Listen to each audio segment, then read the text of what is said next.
Well, hello and welcome to the Bumper to Bumper podcast. I am Dave Riccio. I sit here along with John Riggle, and together we are helping you with your car, put you in the know, give you some good expectations. What's reasonable? Am I spending too much money on a car repair? Does this car repair make sense?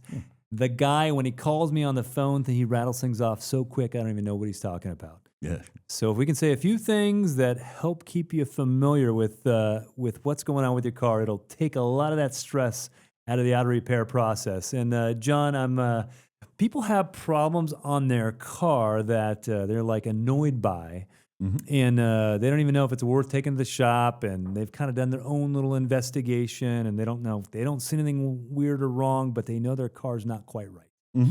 And what makes me think of this is the Mini Cooper that we have in the Bay. The car looks normal. It has the most annoying wind noise when you're going anywhere between. It starts at about 40 by 75, which is kind of normal travel speed. It's just annoying. Yeah. It should be a nice, smooth car. And so I gave it to you. You put it in your Bay. What was the first thing that you did? First thing I did was flip the blower motor on and open the recirc door, so we're drawing fresh air, and then turn the blower on high, and I take a smoke machine, go around the outside of the car, all around the windshield frames, down along the doors and stuff, see if we could spot where the noise was. You said you thought the noise was in the upper left front. I thought it was in the right-hand side. So noises, perception of noises can change and stuff. So first thing I did was smoke it. Well, actually, before that, I did a quick visual inspection. I went around it, and I could see a couple of corners, where I could see they had done the windshield, and maybe the molding wasn't, totally installed perfectly right. There was some signs that there'd been some work done on the car, which is not unusual. So I utilized the smoke machine, and it didn't do me any good. I didn't see the leak in it. Okay. So then I got to backpedal. I'm scratching my head, and I'm like, and nobody likes diagnosing noises. Noises are tough. Everybody always says, "Hey, can you come take a look at this noise?" No, I can't, because I can't see noises. Little different. Yeah. Noises are hard to find. I can look at it till I'm blue in the face, and I won't necessarily see it. So I was looking at this one, and I was thinking, I've got a pretty good shot at, there being a problem here in the windshield. So the next thing I did, I grabbed my infrared.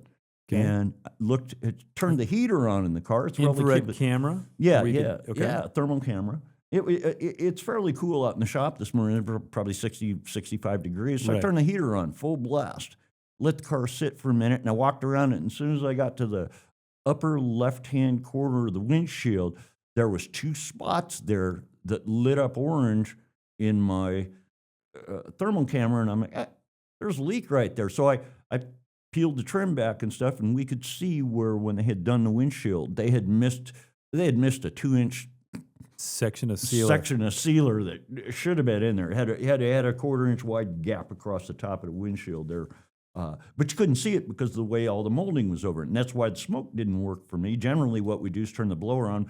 We just take smoke and go over the outside of the car. Whenever you come to a leak, it'll blow the smoke away. Well, Wasn't doing that. Didn't work because of the way the molding was all trapped around it. But that's one of those things where you had to get creative. And I'm like, what's another way to do it? Well, let me make some temperature here and see if I can find that with my thermal camera. And sure enough, I went right to it. Well, that was a good test. And before you had it in your Bay, I was already on YouTube. I was like, maybe someone, and I put in, 2012 Mini Cooper, wind noise, I found one good video, and the guy was talking about the adjustment on the windows where they come up and down. And I asked you about that. You're like, I already checked. Oh, yeah. That's where the windows have to roll down to clear the molding. And then when you shut the doors, they go up the last 1/8 of an inch or 1/4 of an inch and pinch the molding to seal the car. But yeah. So noises are tough. And I was thinking of that. We had that one Jeep. It was like a front wheel drive Jeep thing in here.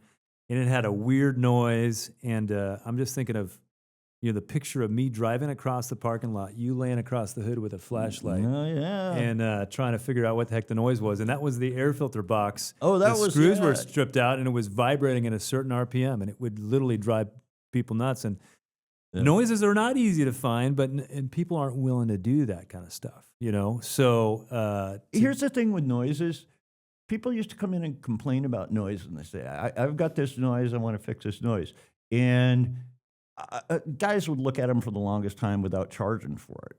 This used to be an old thing. You never could get paid enough for doing noises and stuff. And then when people started hiring professional business managers and stuff for the businesses, they're going, no, you can't spend this much time on a car and not get paid for it.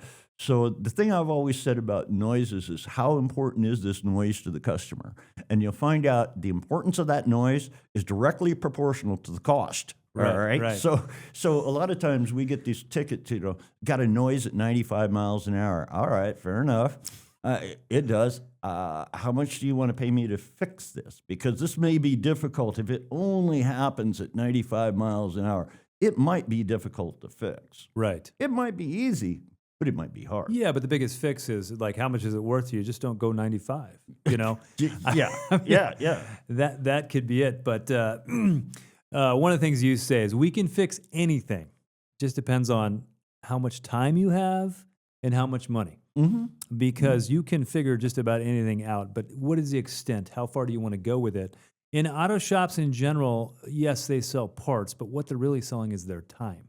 Mm-hmm. And so they got so many hours in a day to pay the bills for the lights and all the things that go on, and to have maybe a little bit left over to take a paycheck home. So yeah, how much time? And noises are one of those things. And you have to make a determination. Is this a nuisance noise or is this something important? Yeah. Two totally different things. It's squeaks and rattles, nuisance noises that drive technicians crazy. Oh yeah. Well, I personally am the test driver with these customers. You'll back me up if I'm not around, but I almost drive every car that comes in the shop that has a noise or a vibration or some sort of drivability concern, so that I can bring that information to you. And you and I usually, we collaborate on finding those noises a lot of times. Yeah. But I'll be driving with somebody and they're talking about, do you hear that noise right there? And I'm like, yeah, but don't you hear the bearings going bad in the rear differential? They have no idea. I mean, they got tires that are ready to fall off the car, and they're worried about the sound in their dashboard. Yeah. Because a lot of noises, especially like bearings, it's like, how do you boil a frog? Very slowly.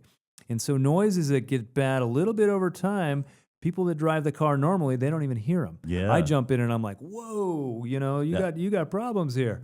And so noises are one of those things. It's like you don't know there's a problem until you fix it. You're like, wow, this car sure is quiet. Yeah. It's like the guy driving that Mini Cooper's probably just come to accept it because no one can find it. Right. But you had to do some investigation, take some things apart, get the trim off of there. Yeah. Do some testing on it. So noises are one of those things. Thanks for joining us on the Bumper to Bumper podcast. We'll see you next time. Well, hello, I'm Dave Riccio, your host of the Bumper to Bumper podcast, and I would like to thank you for tuning in. If you want one of your car questions to be answered on our podcast, tap the link in the description for a chance to have your question featured. And while you are there, we would love for you to like and subscribe to see more Bumper to Bumper podcasts in the future.